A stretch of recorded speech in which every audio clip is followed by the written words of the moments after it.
नमस्कार मंडळी, आपल्या सर्वांचं स्वागत आहे माझ्या सुवर्ण आर.के. होम मेकर या यूट्यूब चॅनलमध्ये.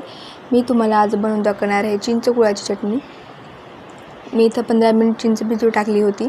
नंतर मिक्सरमधून मी वाटून घेतली आहे. नंतर एका गाळणीच्या साहाय्याने मी गाळून घेतली आहे.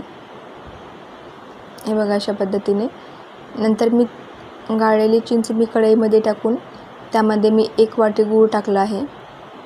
1 वाटी गूळ टाकून मिक्स करून घ्या अशा पद्धतीने.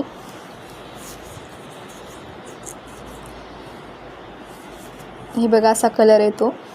आपण या चटणीला 1 महिन्यासाठी स्टोअर करू शकतो. फ्रीजमध्ये ठेवून द्या.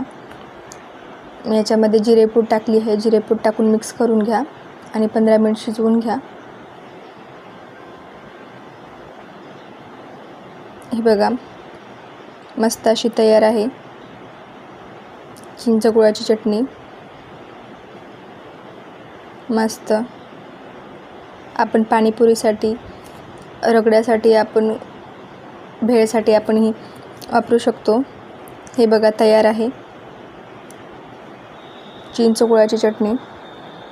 व्हिडिओ आवडला तर लाईक, शेअर आणि माझ्या चॅनलला सबस्क्राईब करायला विसरू नका. धन्यवाद.